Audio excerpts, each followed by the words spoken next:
pues somos el equipo número 5 y estamos conformadas por Marroquín Hernández Pamela, Montes de Oca Padilla María Fernanda y su servidora Mesa Ramírez Kenia.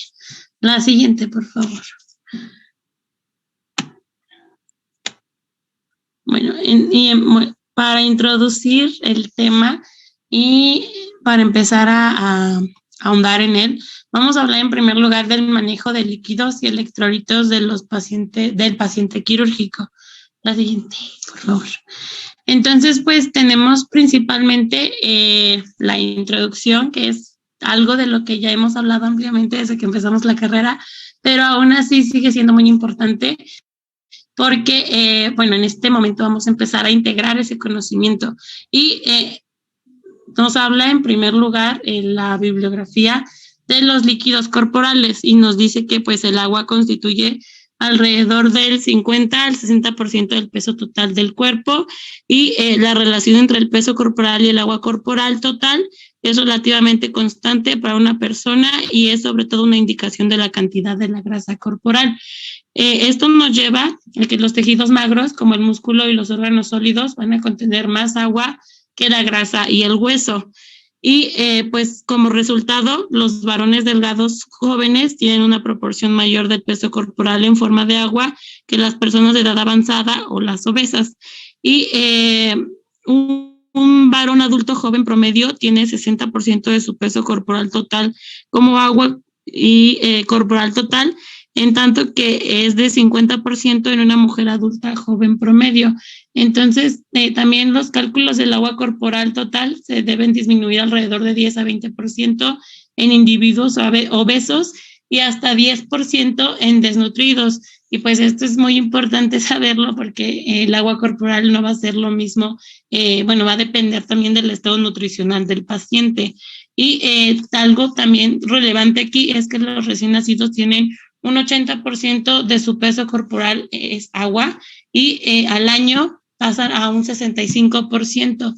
Entonces, pues ya de ahí vamos a ver que va a constituir ya más adelante el 50 o el 60% del peso corporal total.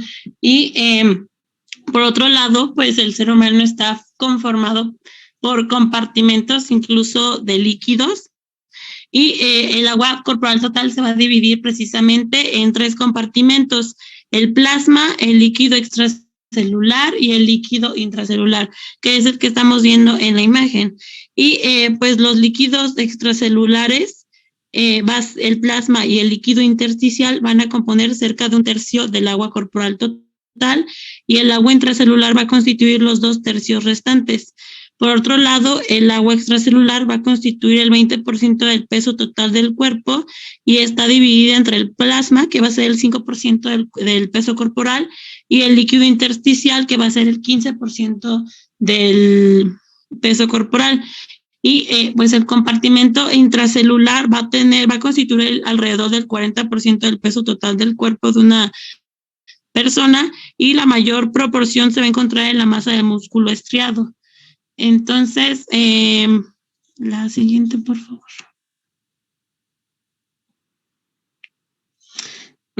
Tenemos por otro lado la composición de los compartimentos de líquidos y en esta vamos a tener que la composición química normal de los compartimentos de líquidos del cuerpo se nos va a mostrar en la figura que vemos del lado izquierdo superior.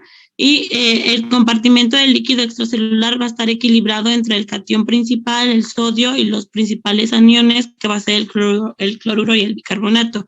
Los cationes, potasio y magnesio, los aniones fosfato y sulfato y las proteínas van a constituir casi todo el compartimento del líquido intracelular.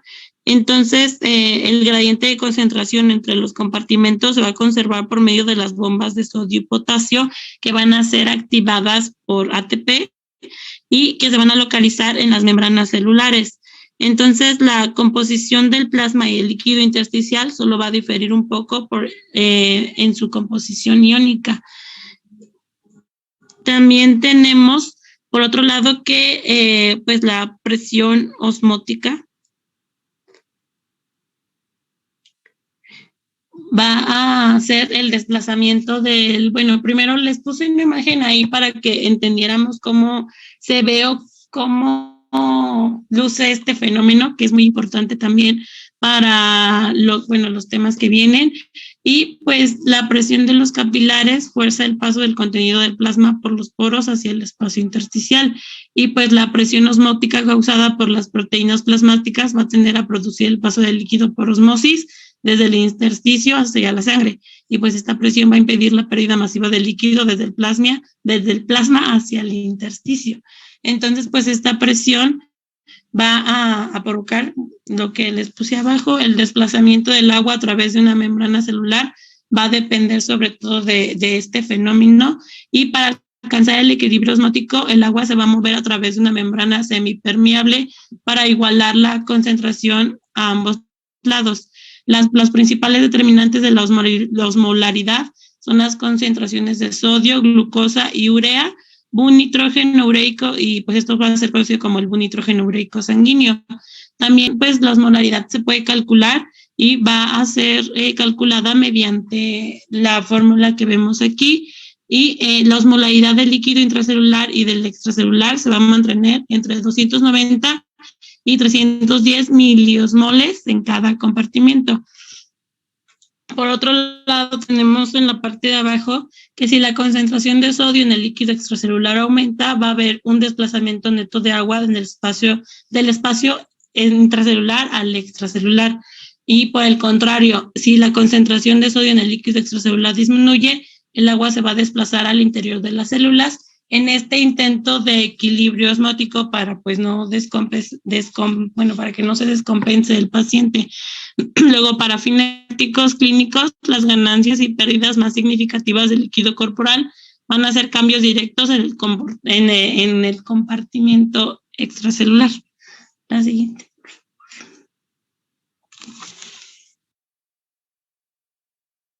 Antes de continuar, ¿cuál es la presión osmótica normal, Abiham? No sé, profesora, la normal no me la sé. Bueno, si la normal no se la sabe, ¿cuál es la normal entonces? No, pues tampoco. Ok, seamos cuidadosos con el lenguaje. Lo acaba de decir Marroquín. ¿Nos lo puedes repetir, Marroquín, por favor? Claro, doctora, nos acaba de decir la compañera que va a oscilar entre 290 y 310 miliosmoles. Y esa sería como... Porque toda la terapia hídrica que vamos a ver del resto de la clase depende de qué tipo de líquido voy a usar y de su capacidad osmótica.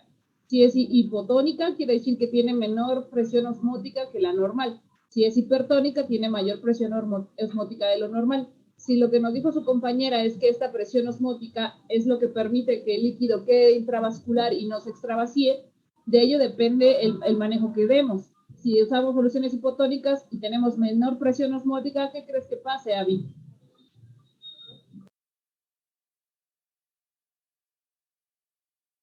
¿Lo puede repetir, doctora, por favor? Sí, si yo utilizo en mi terapia hídrica, en el suero, para que me entiendas que estoy administrando una solución hipotónica y la presión osmótica es la que se encarga de mantener el líquido dentro del vaso, y yo le pongo un líquido con menor presión osmótica, eso se refiere a hipotónico, ¿qué crees que pase con lo que esté dentro del vaso? ¿Se queda dentro? ¿Se extravasía? ¿Qué crees que pase? Pues se queda dentro, ¿no? Si tiene menor tono dentro del vaso que afuera, porque su presión osmótica es menor, porque yo estoy metiendo líquidos de menor presión, ¿para dónde se va el flujo? Lo voy a explicar de otra manera. Los vasos tienen una presión osmótica. ¿Eso qué quiere decir? Una capacidad de atraer el volumen o el líquido hacia el espacio intravascular. Si el espacio intravascular pierde esa presión osmótica, porque yo estoy administrando componentes o sueros o soluciones con menor presión osmótica, lo que va a suceder es fuga capilar. Lo que tenga yo de volumen dentro del vaso se va a ir al intersticio. Si yo utilizo soluciones hipertónicas, entonces va a incrementar la presión osmótica y el líquido se va a quedar dentro del vaso. Entonces, eso es importante que quede claro. que lo que determina la volemia, entre otras cosas hormonales, es la presión del líquido que yo estoy administrando. Todas las soluciones que utilizamos son ligeramente hipotónicas. La más parecida a la presión osmótica normal es la solución fisiológica o el cloruro de sodio al 0.9%. Harman, glucosada, solución mixta, todas son hipotónicas. Entonces, aunque yo la esté administrando por la venita del paciente, pues obviamente se va a fugar cierta cantidad de volumen y en el intravascular va a quedar poco. ¿Por qué? Porque su presión osmótica es menor a la normal. ¿Cuál es la normal entonces, Lucía? La presión osmótica normal. Doctora, disculpe que le interrumpa, pero no sé si mis demás compañeros lo escuchan. Yo lo escucho muy lejos y bajito. Ok, trataré de acercarme o de hablar más fuerte.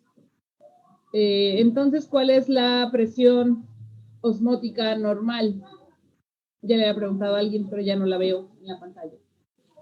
Yo, pues mis compañeros mencionaron 290 intracelular y 310 extracelular.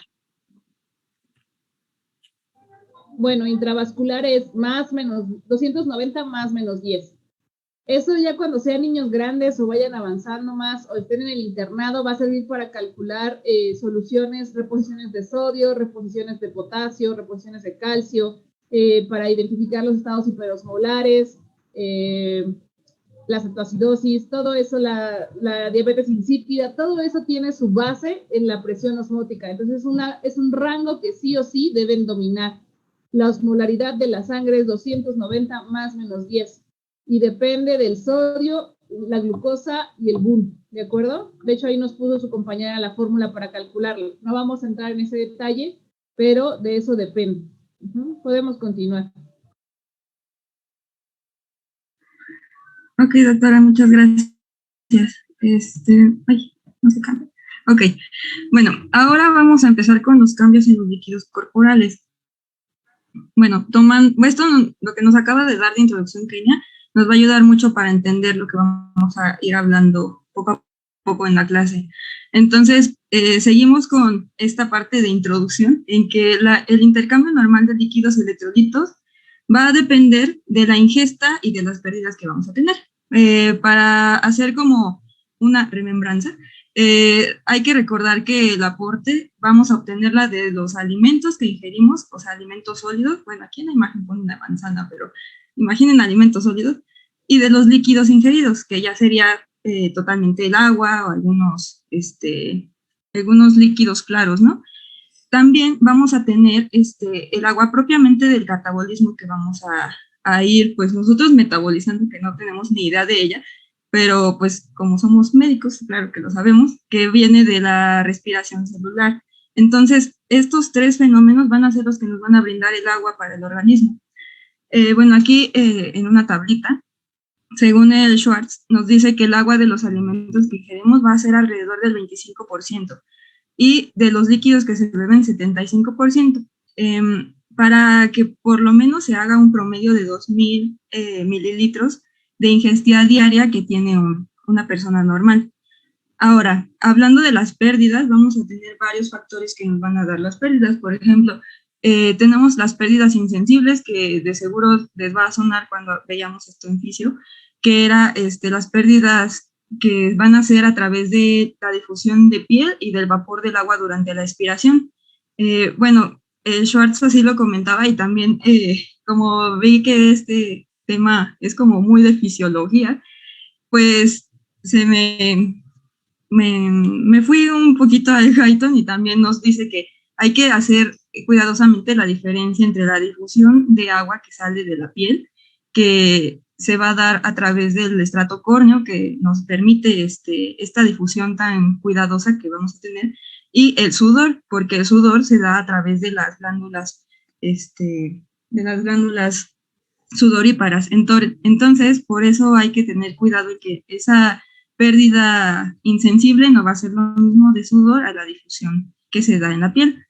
Y también vamos a tener la diuresis renal, que esta es la más importante y la que más nos suena cuando pensamos en una pérdida de líquidos del cuerpo, y por las heces, que pues esto también sería importante. Entonces aquí tenemos que pérdidas diarias va a ser un aproximado de 800 a 1200 mililitros por la orina, de 250 por las heces, y en total de las pérdidas insensibles del vapor del agua, de la piel y todo eso, 600 mililitros.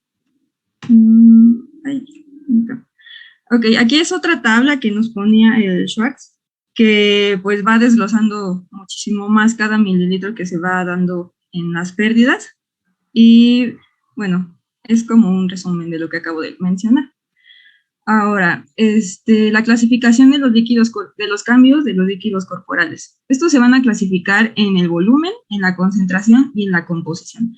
Suena a que es un poco parecido todo, pero, por ejemplo, ahorita que veamos la hiponatremia, la hipernatremia, se van a dar cuenta de que sí varía mucho, porque cada una se da en una clasificación aparte.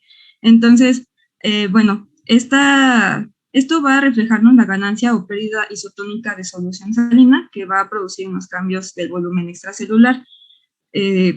Cuando Kenia nos mencionaba hace rato los compartimentos, hay que recordar que hay mayor presencia de sodio en el compartimento extracelular, y también eso nos va a ayudar mucho a entender lo que vamos a ver más adelante. Por ejemplo, en el volumen, que vamos a hablar principalmente de líquidos, la concentración, que va a ser más hablando de los solutos, y la composición, que va a ser, bueno, que nos va a hacer referencia a todo esto que se presenta en las soluciones. Entonces, también aquí puse una imagen que hace referencia a lo isotónico, que vamos a tener tanto dentro como fuera de la célula, lo mismo.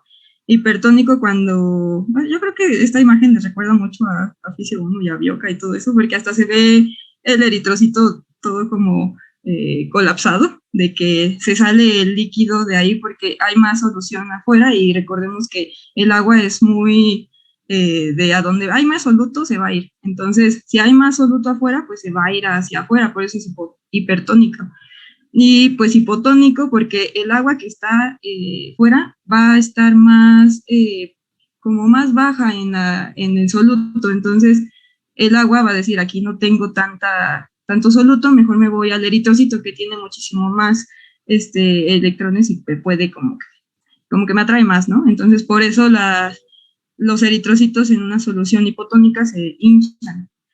Y bueno, esto es como un recordatorio.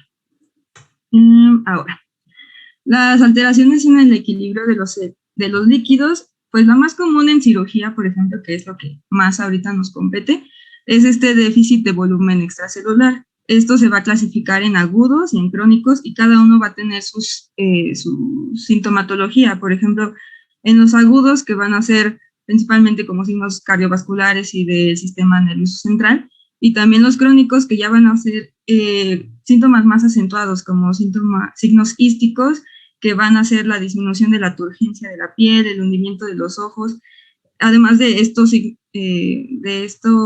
signos que veíamos en agudo, pero pues ya se va a ver más acentuado en el paciente, porque lo va a descompensar muchísimo más esta pérdida de líquidos o aumento de líquidos, por ejemplo. También los valores de laboratorio se van a ver afectados. Nos puede servir de guía el aumento, nitrógeno ureico, que va a aumentar.